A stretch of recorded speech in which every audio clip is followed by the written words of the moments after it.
Bonjour les yogis, aujourd'hui c'est Yin Yoga et je vous pose une question, faut-il forcer pour être efficace?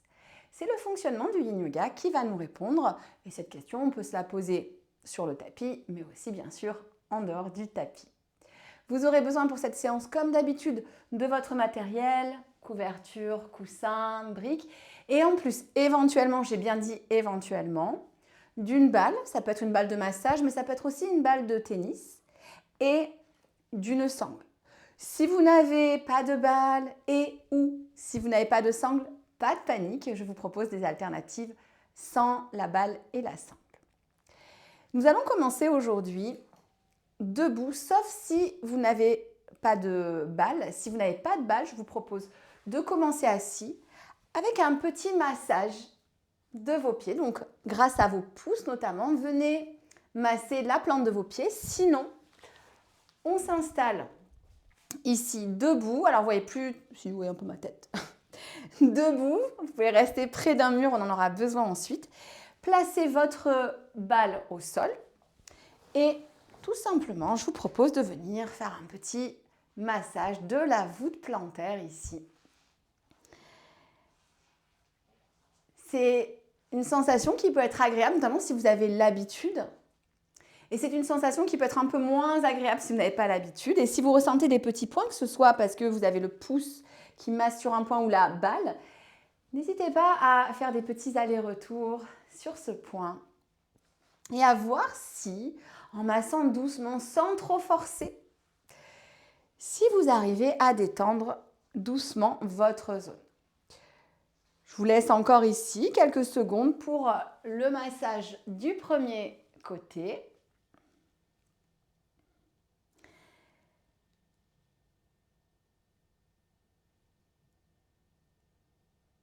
Et je vous propose de changer de pied. Donc, soit vous changez de pied, vous vous massez l'autre plante de pied, soit vous mettez la balle sous l'autre plante de pied. Et vous allez me dire, c'est hyper bizarre, pourquoi tu me fais masser le dessous de pied? En réalité, le Yin Yoga travaille notamment sur des tissus qu'on appelle les fascias qui enveloppent nos muscles, qui enveloppent nos organes, qui sont d'ailleurs un peu une enveloppe qu'on trouve dans tout le corps, et qui vont jusque sous les pieds. Donc même si on ne s'en aperçoit pas, ça peut être intéressant d'aller travailler des zones où a priori on se dit mais c'est bizarre. Et en plus, en médecine traditionnelle chinoise, on sait qu'on va stimuler pas mal de points, pas mal de méridiens en venant travailler sur cette zone. Mais j'avais envie de commencer par ça pour vous parler justement de cette notion de fascia. Ça va être très important en Yin Yoga. C'est ça qu'on va aller chercher à impacter. Alors il y a des fascias qui sont en surface et puis il y a des fascias plus profonds. C'est eux qu'on va aller essayer aussi d'impacter. Par exemple, avec la balle en venant masser ici sous la voûte plantaire. Vous pouvez reposer la balle un petit peu plus loin. Et je vous propose, si vous étiez assis, de venir vous redresser. On va se mettre dos au mur et vous allez pouvoir éventuellement, ce n'est pas obligatoire, mais vous servir d'un bolster et le mettre à côté de vous, par exemple du côté droit. On va commencer du côté droit ici. Et on va simplement se pencher en restant contre le mur du côté droit. Peut-être que vous allez pouvoir déposer votre main sur le bolster. Parfois, ce n'est pas possible. On peut parfois faire aussi des petits montages, briques, bolster. Si jamais vous n'avez pas de quoi faire quelque chose d'assez haut, ce n'est pas grave. Exceptionnellement, on pratique sans décharge, c'est OK.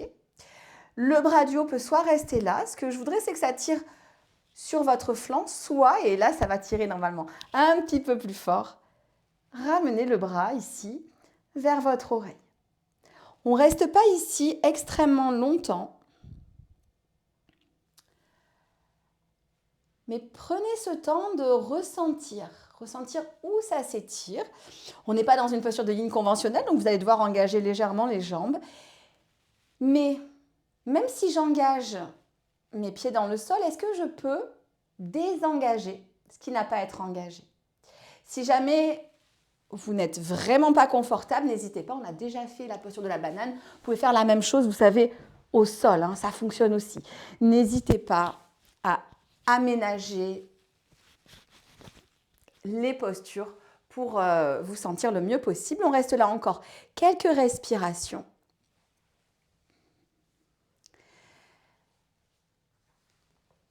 Sentez les côtes qui s'ouvrent. N'hésitez pas à déplacer le bras. On est sur une première posture où, en particulier, on est un petit peu engagé et donc peut-être que on va aller chercher le relâchement total, mais ensuite. Donc, si vous n'êtes pas complètement relâché pour l'instant, c'est OK. Et nous allons revenir délicatement dans l'axe. Donc, ramenez le bras si vous aviez amené le bras vers le ciel. Revenez vous installer doucement. On fait ici une petite pause, quelques instants contre le mur, ou si vous étiez en Bananasana, donc sur le dos, vous restez sur le dos. Et on vient faire ça de l'autre côté. Donc encore une fois, vous pouvez vous servir d'un petit support. D'ailleurs, ça peut être une table aussi, ça peut être, peu importe, tout ce qui vous permet de soutenir la main, ça peut être un petit peu plus agréable. Mais ça fonctionne aussi, même si on n'a pas ça. Ce que je voudrais, c'est qu'on sente le côté ici. Et si de ce côté-là, ça ne passe pas alors que ça passait de l'autre côté, vous vous mettez au sol. Il n'y a pas de problème avec ça. Ressentez au niveau peut-être de l'extérieur du fessier, dans la taille, peut-être dans le carré des lombes, le bas du dos, du côté du flanc du haut. Ressentez jusque dans l'aisselle, jusqu'au bout du petit doigt peut-être. Je vous propose aujourd'hui sur le tapis d'arrêter d'essayer de tout bien faire. C'est pour ça que je commence par cette posture que parfois on a un petit peu du mal à placer, c'est bien normal. Et peut-être que si on se focalise un peu moins sur le fait de bien faire, alors on va se focaliser davantage sur les sensations.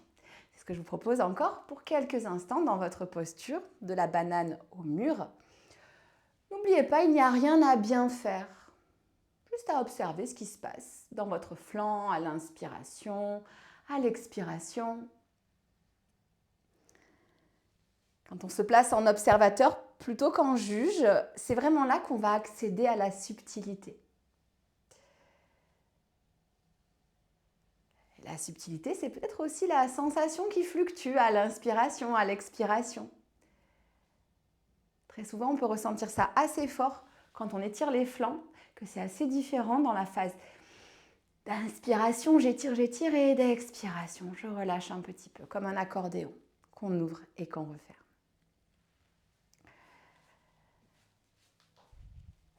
Vous allez pouvoir ici revenir dans votre axe. Restez à nouveau quelques instants dos au mur, et une fois que vous aurez laissé l'écho de la posture vous traverser, je vous propose de me rejoindre enfin assis au sol.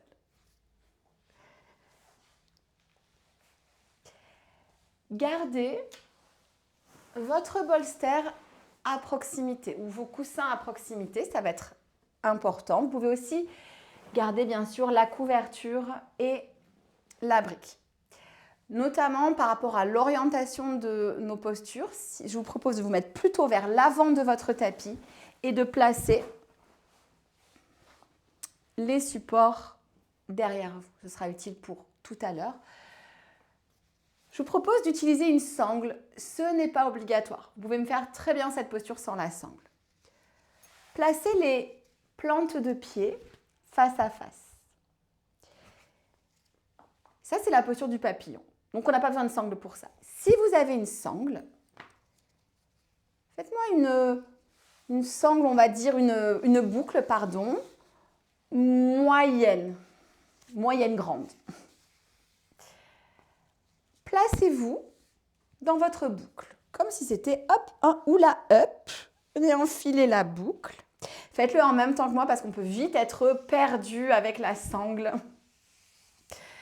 Gardez toujours le petit bout ici à portée de main. Si vous le mettez derrière, vous allez ensuite avoir un peu de difficulté à régler votre sangle. Donc, gardez ce bout par là. Passez par-dessus vos pieds, puis par-dessous. De là, serrez-moi votre petit paquet de jambes. Pour la première variation de notre papillon, vous allez pouvoir serrer pas mal parce que quand on va prendre la posture, vous allez voir que ça va desserrer un petit peu notre prise avec la sangle. Une fois que vous avez installé votre sangle, n'hésitez pas à vraiment prendre ce temps, je vous laisse un petit moment, je sais que parfois c'est un petit peu compliqué. Vous pouvez éventuellement éloigner les talons, ça c'est vous qui choisissez. C'est pas parce que j'ai la sangle que je suis obligée de rapprocher à fond les talons.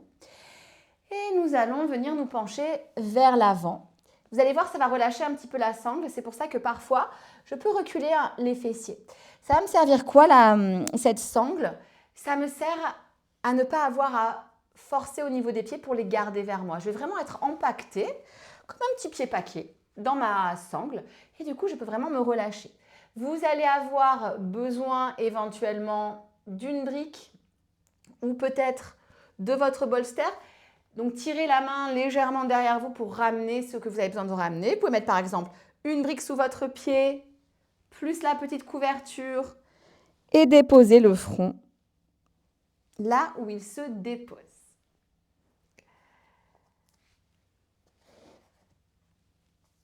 Une fois que vous avez installé cette posture avec ou sans la sangle, trouvez le relâchement maximal. Trouvez ce relâchement qui va au-delà du relâchement classique. C'est-à-dire que dans un relâchement classique, on peut parfois oublier certaines zones où on garde une couche de tension. Ici, essayez vraiment de laisser s'évaporer toutes les zones de tension.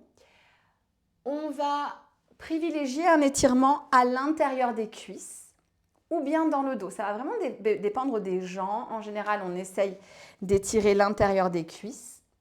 Mais si jamais ce n'est pas le cas, c'est possible, hein, ça arrive en général, alors on va ressentir dans le dos. Vous voyez ce qui est le cas pour vous. Et ce qui va être très intéressant ici, c'est de ne pas aller chercher trop vite, trop loin. Même si je ne vous vois pas, je pense que certains attrapent leurs pieds et commencent à tirer. C'est pour ça aussi que j'ai mis la sangle, donc n'hésitez pas au fur et à mesure à la resserrer un petit peu pour vous maintenir. Si jamais vous étirez trop vite, trop loin, que ce soit à l'intérieur des cuisses, que ce soit le dos ou toute autre partie de votre corps, vous allez déclencher ce qu'on appelle un réflexe myotatique. Le réflexe myotatique, c'est mon muscle qui se contracte quand je l'étire trop vite, trop fort. Donc si en yin yoga vous prenez une posture trop vite, trop fort, votre muscle va se contracter automatiquement. Ce n'est pas vous qui allez contrôler ça, ça va se faire automatiquement. Et donc vous allez passer à côté du fonctionnement du yin yoga qui au contraire nous invite à relâcher en profondeur non seulement les muscles, mais une fois que les muscles sont relâchés, à atteindre ces fameux fascias. Restez là encore quelques instants. Voyez si votre dos s'est relâché.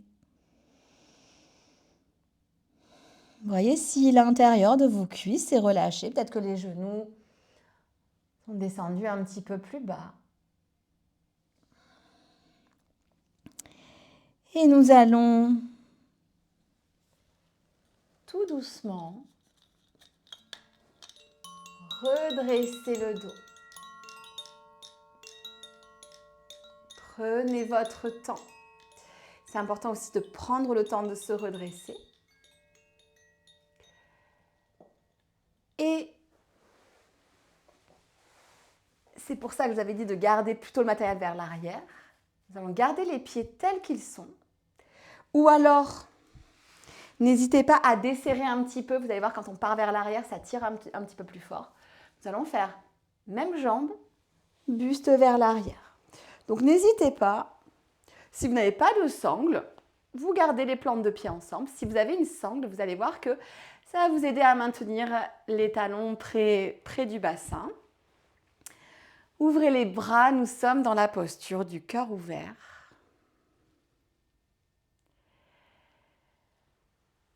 Vous avez toujours cette première minute pour réinstaller, si vous avez besoin par exemple, de rajouter une brique sous votre tête. Pourquoi pas? On peut même mettre une brique sous le bolster. N'hésitez pas, il n'y a pas de bonne ou de mauvaise variation, il y a la variation qui va vous permettre d'aller dans le sens du yin yoga. Et comme je viens de vous l'expliquer, quand je force trop, eh bien je crée exactement l'inverse de ce que je veux. Je ne vais pas être efficace. Au contraire, quand je force, j'empêche l'efficacité du yin. Ce n'est pas forcément intuitif, mais c'est prouvé scientifiquement et notamment à travers ce réflexe myotatique. Laissez le cœur s'ouvrir progressivement. Parfois, on a tendance à d'abord se refermer un petit peu. C'est normal, ce n'est pas toujours facile de desserrer l'espace du cœur. Laissez faire les respirations, laissez faire le temps. Et d'ailleurs, ce temps et cette immobilité sont deux paramètres fondateurs du yin yoga. Là encore, la science nous explique pourquoi. En réalité, si je veux toucher les tissus profonds, dont je vous parlais, notamment ces fascias profonds, eh bien, je vais avoir besoin de temps. Ce qu'on appelle le fluage, c'est le moment où les fascias commencent à devenir un peu moins denses, où ils peuvent s'étirer. Le fluage maximum est en général atteint entre 3 et 4 minutes. C'est pour une personne, on va dire, parce que c'est la moyenne pour les personnes. Peut-être que vous, en 1 minute, hop, c'est bon, vous êtes relâché. Peut-être qu'il vous faut une dizaine de minutes, c'est pas grave. Plus on pratique le yin yoga, plus on va apprendre aux fascias à se relâcher, plus ils vont aussi acquérir cette capacité à se relâcher. Immobilité, le temps, accompagné de la respiration. Voici la formule magique, mais qui n'est pas si magique, comme je vous le disais, c'est vraiment prouvé scientifiquement. Ces histoires de réflexes myotatiques, ces histoires de fluage. Donc souvenez-vous, sur le tapis en yin yoga, forcer nous empêche d'être efficace. Et si c'était parfois vrai en dehors du tapis?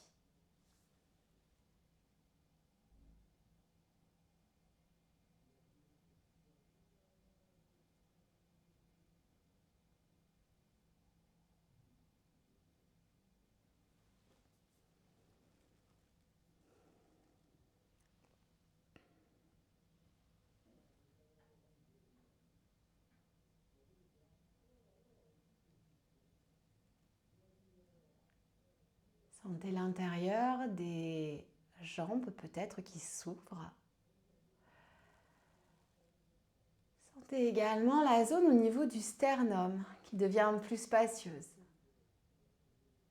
Sans rien forcer, n'hésitez pas à vous servir de vos inspirations pour aller chercher un espace légèrement plus important sans rien bloquer surtout.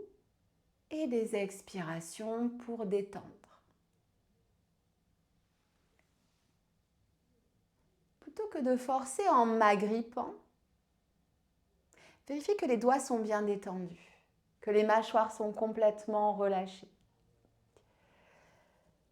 Plutôt que de forcer en m'agrippant, peut-être que je peux aller subtilement chercher plus loin, comme je vous le disais, à l'aide des inspirations, de manière douce, de manière subtile. Et si j'inspire un peu plus loin, qu'est-ce qui se passe? Vous avez encore quelques instants ici pour faire le test.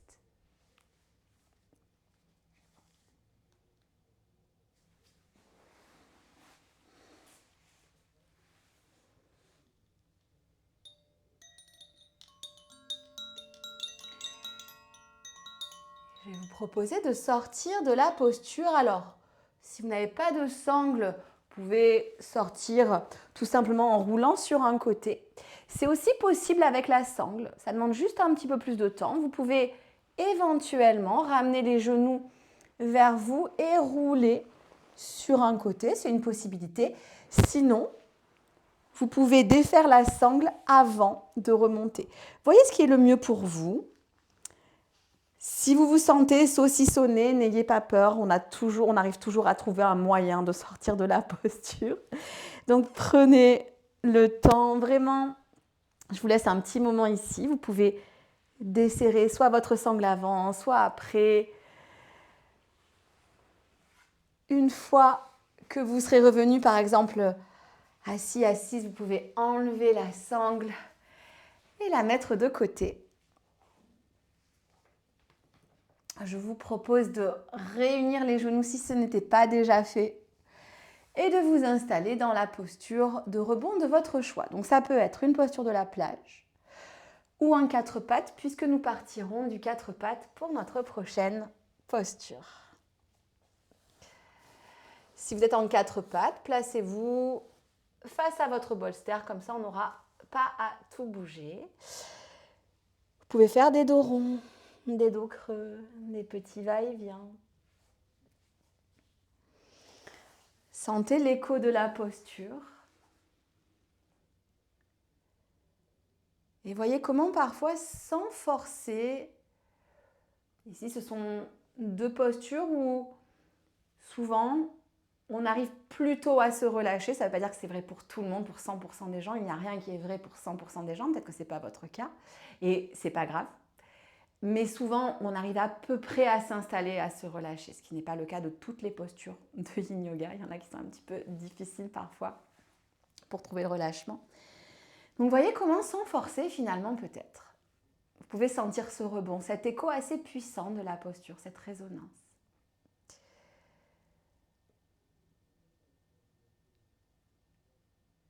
Nous allons passer dans notre prochaine posture, qu'on va faire à droite et à gauche. La posture du cygne ou du cerf. Vous choisirez la variation qui est la vôtre. En sachant qu'il n'y a pas de variation plus simple ou moins simple, c'est simplement la rotation de votre jambe arrière qui va être un petit peu différente. De notre quatre pattes, ramenez votre genou droit vers l'avant et ramenez votre cheville droite vers votre poignet gauche. Donc j'ai ouvert ici un petit peu, hop, mon bas de jambe. Il n'est pas complètement dans l'axe du tapis, il est ouvert. Deux possibilités, soit quand je glisse ma jambe arrière vers l'arrière, je me sens plus ou moins stable. Je dis bien plus ou moins parce que si vous basculez un petit peu sur le côté droit, il n'y a aucun souci avec ça.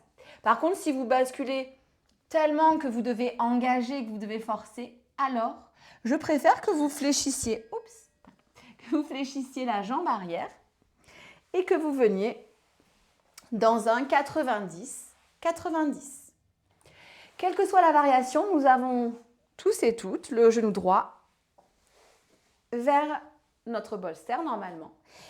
Et je vous propose de vous pencher vers votre bolster pour venir vous y déposer. Si ça ne tire pas assez dans votre fessier droit, puisque c'est la zone que je cible, vous pouvez bien sûr enlever le bolster et descendre un petit peu plus bas. Ou alors, vous pouvez simplement mettre une brique, mettre une couverture. Prenez quelques instants pour ajuster la posture. Souvenez-vous du réflexe myotatique. Si vous descendez trop bas, trop vite, clac, vous allez verrouiller la zone du fessier, vous ne pourrez plus la décontracter. Donc, prenez le temps, n'hésitez pas à faire un support un petit peu haut et ensuite, progressivement, pourquoi pas, à défaire le support.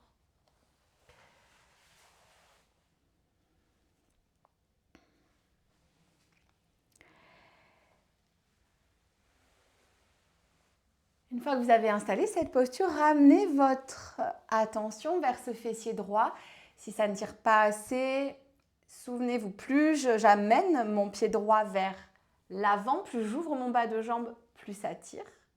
Et plus je ramène ma hanche gauche vers le sol, plus ça tire. Si jamais vous avez besoin d'une brique pour mettre sous le fessier droit, je ne vous l'ai pas dit directement, mais vous avez le droit. Puis souvenez-vous de toute façon que vous avez le droit de combler tous les espaces en fait en yin yoga. Même si je ne le précise pas, n'hésitez pas à rajouter des supports là où vous avez envie de les rajouter. Je ne vous dirai jamais, il y a trop de supports. Non, non, non.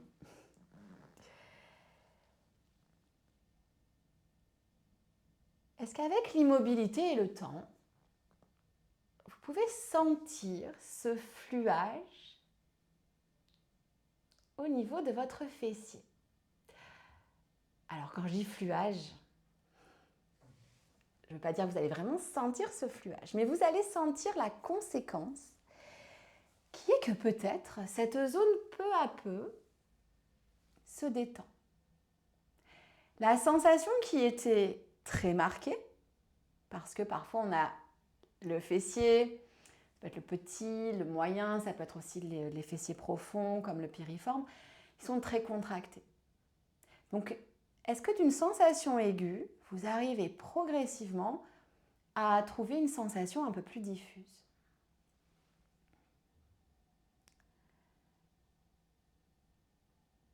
Ce sont vos muscles qui se relâchent.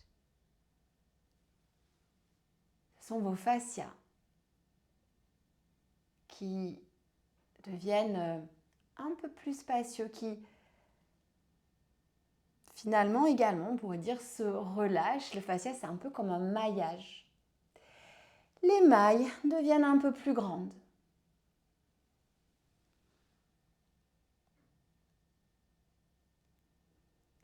Aidez-vous de la respiration, peut-être pour aller observer de manière plus fine la sensation, qui peut bien sûr aussi se placer dans le bas du dos ou dans d'autres zones. Mais servez-vous aussi de la respiration pour apaiser le mental.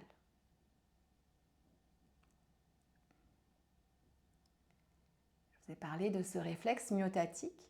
En fait, c'est un réflexe lié à notre système nerveux.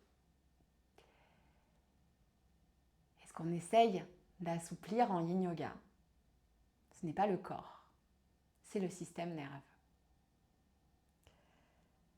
Et avant de vous parler un peu plus de ce message un peu bizarre, prenez le temps de vous relâcher encore pour quelques respirations. Dans ce signe, n'oubliez pas, l'immobilité, oui. Ça veut dire qu'il faut éviter de gigoter, de bouger par exemple les doigts. Si jamais vous bougez parce que vous êtes trop mal, alors remontez. Mais par contre, si vous sentez que vous avez plus d'espace, alors faites le minimum de mouvement pour enlever peut-être un support, abaisser légèrement un support.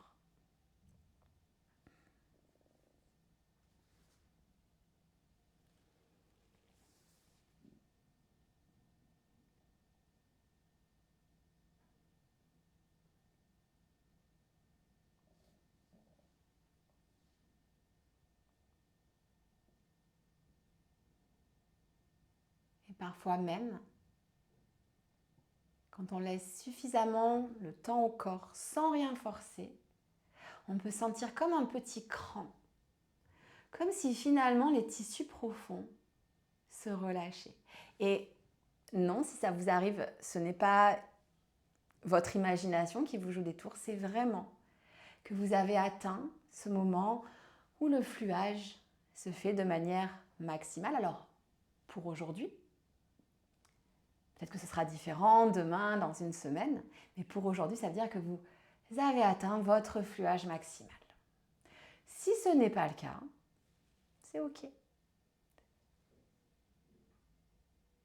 Peut-être que soit vous allez trop vite dans la posture et simplement notez-le, ça arrive. Soit votre système nerveux aujourd'hui est un petit peu rebelle. Ça peut arriver aussi.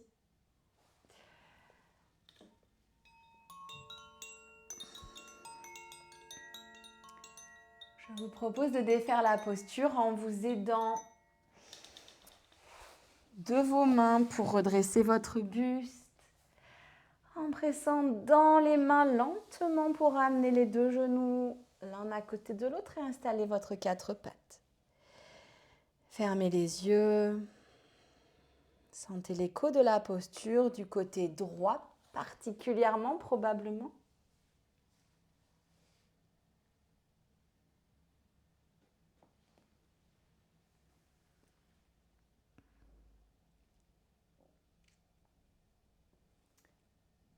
Et à présent, je vous invite à placer la posture de l'autre côté. Vous connaissez le chemin. Le chemin n'est peut-être pas exactement le même que de l'autre côté. Donc ramenez le bas de jambe gauche cette fois-ci vers l'avant. Placez soit la jambe droite allongée vers l'arrière, soit le genou arrière fléchi. Nous ne sommes pas symétriques. Vous aurez peut-être besoin d'une variante différente. Vous aurez peut-être besoin ici de supports différents par rapport à l'autre côté. N'oubliez pas, ne forcez pas trop vite, trop loin.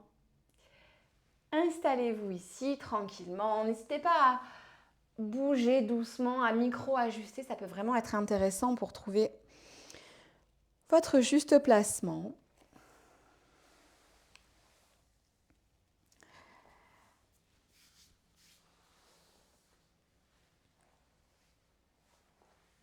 Détendez les doigts, la paume des mains, les joues, le point entre les sourcils.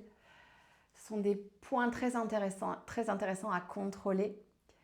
Soit parce qu'ils indiquent qu'on a du mal à lâcher prise, qu'on est peut-être soumis à un stress un peu permanent, soit parce qu'ils indiquent qu'on se crispe parce qu'on est descendu trop vite. Donc, notez, prenez en compte ces petites informations.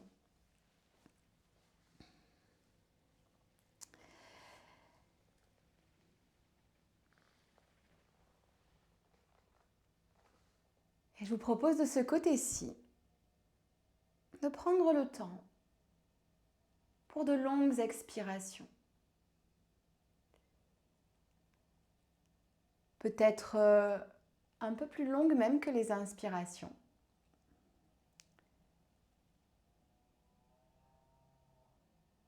Le levier d'action du Yin Yoga, c'est le système nerveux.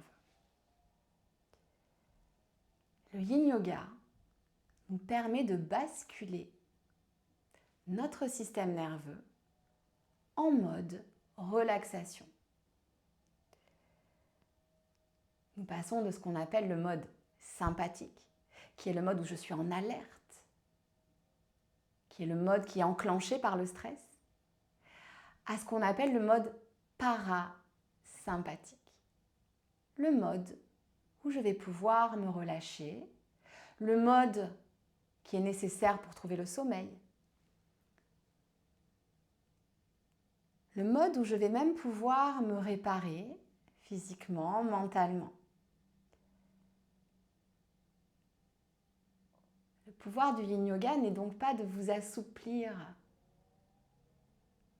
grâce finalement aux postures, c'est de vous assouplir en apprivoisant votre système nerveux à travers les postures.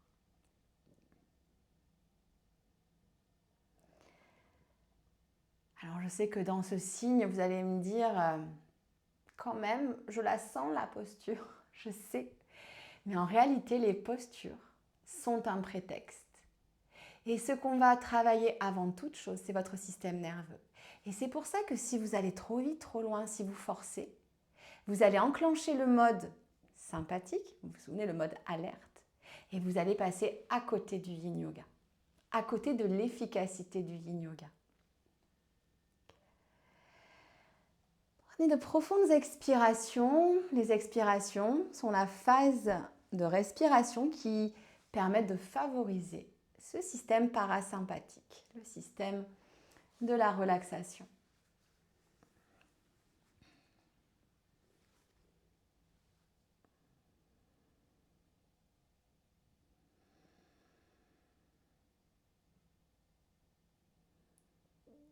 Et j'espère vous avoir convaincu que forcer pour être efficace, est en réalité contre-productif. Alors bien sûr, parfois il faut de l'engagement, mais cet engagement doit être compensé par des périodes où on laisse le corps et le système nerveux se relâcher.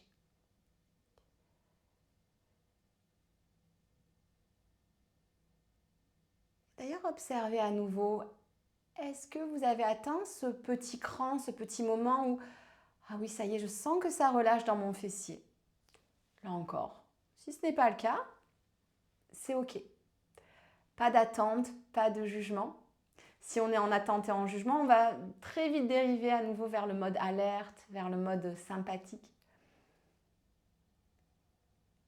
Accueillez ce qui vient, accueillez les choses telles qu'elles viennent. Le Yin Yoga, c'est vraiment un moment qui est conçu pour ça. Il n'y a absolument rien à réussir en Yin Yoga.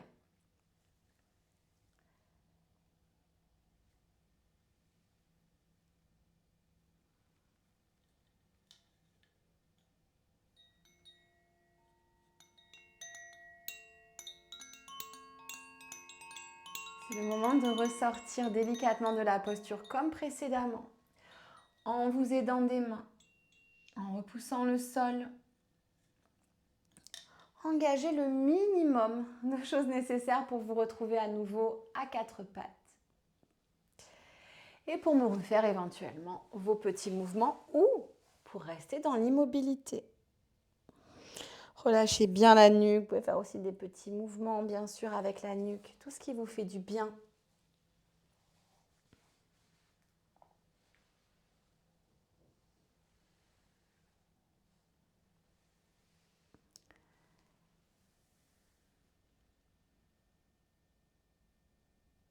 Et je vais vous proposer de ce quatre pattes de vous installer dans votre Shavasana.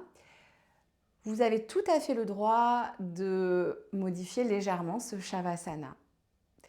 Je propose plusieurs modifications, à vous de choisir.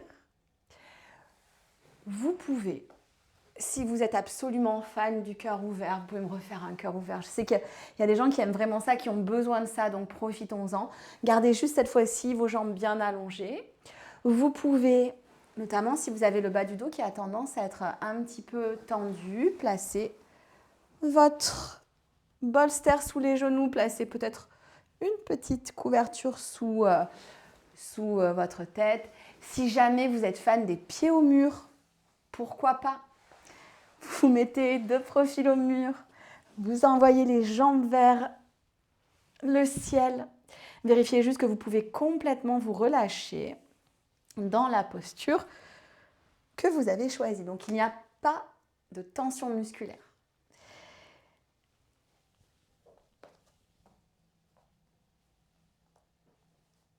Laissez le corps s'alourdir. Laissez la séance résonner dans votre corps. Il m'arrive souvent que des élèves me demandent « Est-ce que je pratique bien en Yin Yoga? Est-ce que ma posture est bien? Est-ce qu'elle est juste ?» Je leur dis tout le temps que je ne peux pas vraiment le voir parce qu'il n'y a pas d'alignement. Ce que je peux voir, c'est des gens qui se crispent.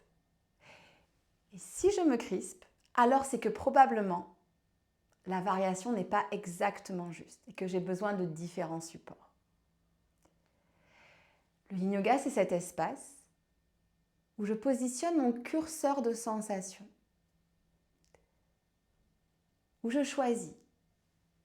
Je choisis, est-ce que je ressens beaucoup ou pas la posture en l'aménageant, mais en aucun moment je dois passer dans cette zone où je contracte mon corps. Dans ce Shavasana, assurez-vous que chacune des parties de votre corps est relâchée. N'oubliez pas ces zones, ces zones réflexes comme les doigts, les mâchoires. Détendez aussi les fessiers, les jambes. Desserrez la poitrine. Laissez-vous aller en vous souvenant que le tapis est un espace où vous n'avez rien à réussir. Un espace où vous êtes suffisant, suffisante tel que vous êtes. Et un espace qui vous apprend que vous êtes suffisant et suffisante même au-delà du tapis. Je vous propose pour clôturer cette pratique de laisser résonner dans votre tête cette phrase « Je suis suffisant, je suis suffisante ».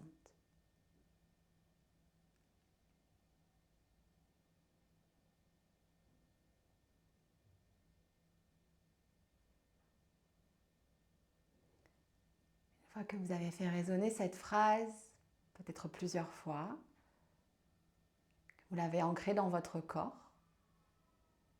vous avez soit le choix de rester dans votre posture pour encore quelques instants dans votre Shavasana, soit un Shavasana classique, soit modifié pour peut-être encore 2, 3, 5 minutes.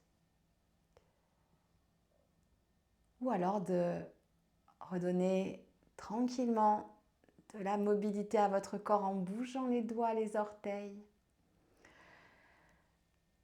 pour venir de la manière la plus facile pour vous dans la posture assise de votre choix et pour reprendre le cours de votre belle journée. En vous souvenant qu'il n'est pas toujours nécessaire de forcer pour être efficace. Et que parfois, forcer est contre-productif. N'oubliez pas de remercier votre corps pour tout ce qu'il fait, mais aussi pour tous les enseignements qu'il nous apporte. Et moi, je vous remercie.